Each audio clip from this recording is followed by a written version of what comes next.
O Brasil chegou à Copa de 1966 como bicampeão do mundo, com Pelé no auge, Garrincha em sua última Copa e um elenco que parecia pronto para fazer história mais uma vez.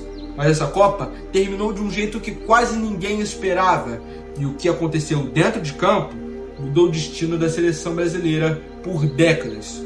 Só que existe um detalhe nessa história que pouca gente percebe, e ele explica porque 1966 foi muito maior do que apenas uma eliminação. E quando você entender isso, vai ver essa Copa com outros olhos. O ano era 1966. O mundo vivia o auge da Guerra Fria. Os Estados Unidos e a União Soviética disputavam poder político, militar e até mesmo no esporte isso acontecia. Na Inglaterra, os Beatles dominavam o planeta inteirinho. O futebol se tornava cada vez mais global. A sede dessa Copa seria justamente o país onde surgiu esse esporte tão maravilhoso, a própria Inglaterra. O período foi do dia 11 até o dia 30 de julho daquele mesmo ano. 16 seleções participaram.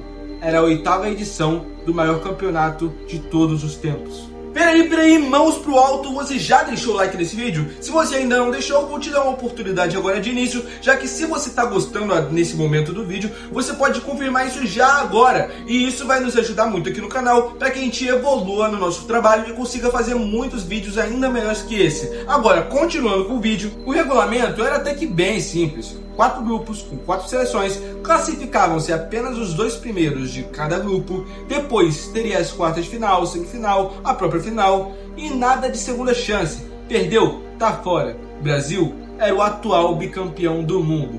Tinha vencido os títulos da Copa de 58 e 62, ou seja, o favoritaço aquele título. No seu hall de craques, tinha Jairzinho e Tostão, por exemplo, que eram prodígios nessa história de Copa do Mundo. Mas Pelé e Garrincha eram suas 2 maiores estrelas.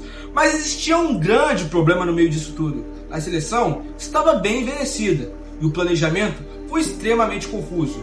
E tem uma curiosidade forte no meio disso.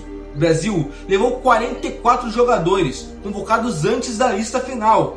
Nunca houve tanta desorganização em uma seleção campeã. Mesmo com esse monte de problema, a nossa seleção brasileira vai para cima dos búlgaros e consegue vencer por 2-0, com Pelé marcando, porém ele sai lesionado depois de receber muita pancada, igualzinho em 62 a Copa anterior. Agora pensa comigo, se hoje em dia a gente já vê craques com dificuldade de enfrentar times de menores expressões, justamente por levar muita pancada para ele não ter criatividade, enfim, isso já aconteceu com Cristiano Ronaldo e Messi. Imagina naquela época que as faltas para serem marcadas eram muito mais duras e inclusive estavam enfrentando o melhor jogador de todos os tempos. Devia ter sido muito difícil pro Pelé nessa época, né? Realmente deve ter sido muito difícil para ele, e não é porque o Pelé parou que a seleção iria parar, já que o calendário não dava descanso de jeito nenhum. E a seleção brasileira foi enfrentar a Hungria na segunda rodada e saiu com derrota por 3-1. Aconteceu algo que ninguém esperava. O bicampeão estava em perigo. E se tinha brasileiro que acreditava na classificação, mesmo assim porque tinha um time muito qualificado,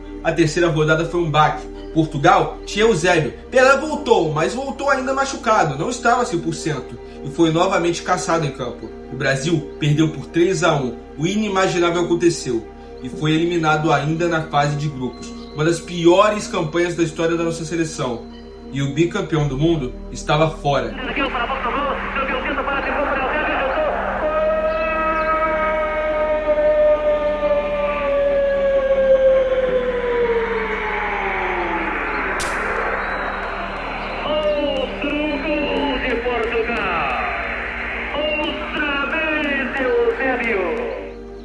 Bem, 1966 ficou marcada pela violência. Pelé foi simplesmente espancado dentro de campo. A arbitragem foi extremamente permissiva, bem diferente do que é hoje em dia. Depois dessa Copa, Pelé chegou a declarar que não queria mais disputar mundiais. E isso quase mudou a história da seleção brasileira. E até que enfim chega a grande final da Copa do Mundo FIFA de 1966, na qual a Inglaterra supera a Alemanha Ocidental num placar épico de 4-2, com o craque que se tornou protagonista nessa partida, Geoff Hurst, fazendo algo épico e inédito naquela época, um hat-trick em final de Copa do Mundo. um gol no tempo normal e 2 tentos na prorrogação. E o segundo deles se tornou um dos lances mais polêmicos da história das Copas. A bola entrou ou não entrou? Bem, existia essa discussão até os dias de hoje. Eusébio foi artilheiro com 9 gols, Franz Beckenbauer e Bob Charlton, amigo do Hendrick de infância, foram os grandes craques dessa Copa do Mundo. Mas lembra que eu falei no começo que essa Copa mudou o destino da seleção brasileira? Bem, eu vou explicar isso agora. Depois do caos de 1966, a CBF reformulou completamente o planejamento de preparação e 4 anos depois nasceu a maior seleção de todos os tempos. 1966 foi o fracasso necessário para 1970 acontecer. 1966 ensinou ao Brasil que talento não vence sozinho, tirando completamente a soberba brasileira de ser campeão do mundo recentemente. Organização, preparo físico e estratégia se tornaram prioridade, coisa que já tinha se tornado em 30, 34 e 38, mas eles acabaram esquecendo por conta dessa soberba toda. Foi o fim de uma era e o começo da mais lendária de todas. A Copa de 66 não foi apenas a queda de um campeão, foi o capítulo mais doloroso da história antes da maior glória, e é por isso que ela jamais pode ser esquecida.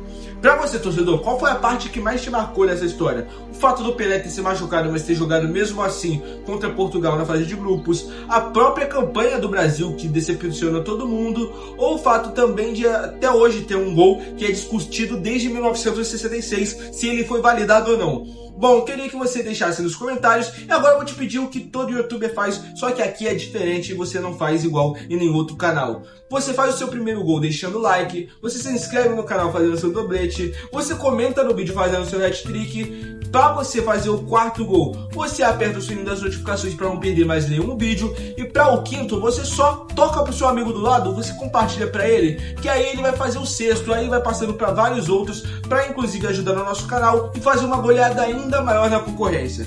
E é isso, pessoal, até a próxima, valeu!